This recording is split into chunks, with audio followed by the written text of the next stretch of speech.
नमस्कार। चव महाराष्ट्राची आयोजित कुकिंग स्पर्धा याच्यामध्ये मी आज चव महाराष्ट्राची जे पदार्थ कुकिंग स्पर्धा आहे त्याच्यामध्ये त्यांनी दिलेले मसाले वापरून मी या सगळे पदार्थ बनवणार आहे। तर त्याच्यामध्ये सर्वप्रथम मी आमटी बनवणार आहे। त्यासाठी मी चना डाळ कुकरमध्ये शिजवून घेतली। त्याच्यामध्ये कढीपत्ता, कोथिंबीर, एक हिरवी मिरची, लसण, अद्रक, मीठ हे सर्व जिन्नस टाकून मी मिक्सरमधून बारीक बनवून ही अशा पद्धतीने ग्रेव्ही बनवलेली आहे। आणि काजू करी बनवण्यासाठी मी काजू तळून घेतलेले आहेत। आता काजू करी बनवण्यासाठी मी कांदा चॉप केलेला आहे। भाजी थिक होण्यासाठी काजू तळून घेतलेले आहेत। खोबरं आहे, हे सर्व कच्चे मसाले मी वापरणार आहे। टोमॅटो आणि हे जे आहे ते मी बिर्याणी बनवण्यासाठी कांदा परतून घेतलेला आहे आणि याच्यातले थोडे काजू देखील वापरणार आहे। लसण तळलेलं आहे, ही मी वेगळ्या स्टाईलची माझं इनोव्हेशन आहे, त्यामुळे मी थोडेसे भाजीमध्ये अशा पद्धतीने तळलेलं लसण टाकणार आहे। मीठ आणि हे जे सगळे आहे ते मी मसाल्याचा वापर करून ही ग्रेव्ही बनवणार आहे।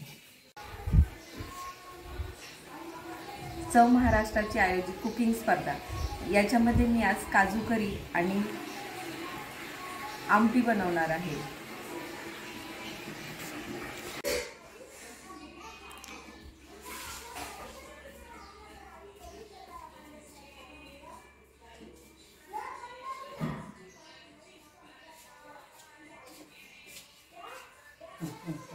सर्व हे जे पदार्थ आहेत ते फ्राय करून घेण्यासाठी मी तेल टाकलेलं आहे। याच्यामध्ये हे सगळे पदार्थ फ्राय करून घ्यायचे आहेत।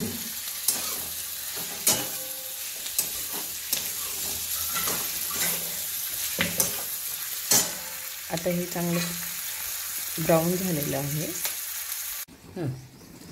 आता ही जी ग्रेव्ही आहे ती अशा पद्धतीने आपण बारीक म्हणजे मिक्सरमधून एकदम बारीक करून घेतलेली आहे। तेलामध्ये आता ही चांगली फ्राय करून घ्यायची आहे।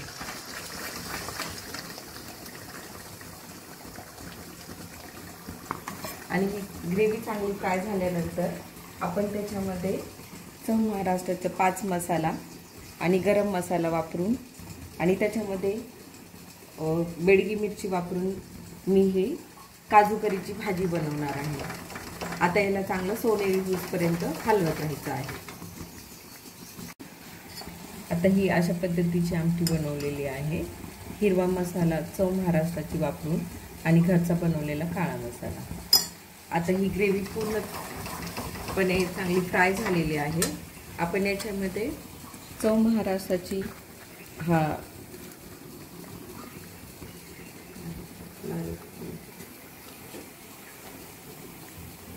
चव महाराष्ट्राचे जे मसाले आहेत, गरम मसाला वापरून आपण हे बनवणार आहोत। आणि हा जो आहे तो 5 मसाला, हा 1 टीस्पून आणि हा 1 टीस्पून लाल मिरची पावडर आणि मीठ चवीनुसार साधारण 1-1.25 टीस्पून टाकायचं आहे। आता हे सगळं चांगलं फ्राय करून घ्यायचं आहे आणि याच्यामध्ये हे पाणी ॲड करायचं आहे। ही ग्रेव्ही चांगली शिजल्यानंतर मग याच्यामध्ये आपण काजू ॲड करणार आहोत आणि काजू ॲड केल्यानंतर ती ग्रेव्ही 5 ते 10 मिनिटं मंद आचेवर चांगली होऊन द्यायची आहे। आता ग्रेव्हीला छान तेल सुटलेलं आहे। आपण याच्यामध्ये पाणी ॲड करणार आहोत। पाणी ॲड केल्यानंतर आपण त्याला चांगलं हलवून घ्यायचं आहे, म्हणजे सगळी भाजी एकजीव छान होईल। आणि याला आता मीडियम गॅसवर चांगलं 15 ते 20 मिनिटं उकळून द्यायची आहे। त्यानंतर त्याच्यामध्ये काजू ॲड करायचे आहेत। काजू ॲड केल्यानंतर 10 मिनिटं त्याला चांगली उकळी येऊन द्यायची आहे आणि मग फुलके किंवा आपण पराठ्याबरोबर ही भाजी सर्व करू शकतो। हे जे आहे ते मी आमटी बनवलेली आहे। याच्यामध्ये हिरवा मसाला आणि काळा मसाला वापरून चना डाळीची आमटी बनवलेली आहे।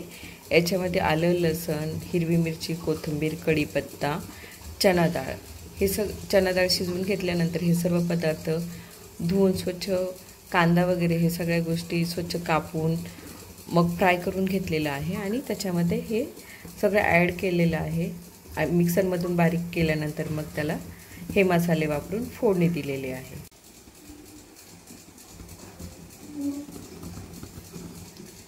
अशा पद्धतीने आपण काजू करीची भाजी तयार करून घेतलेली आहे.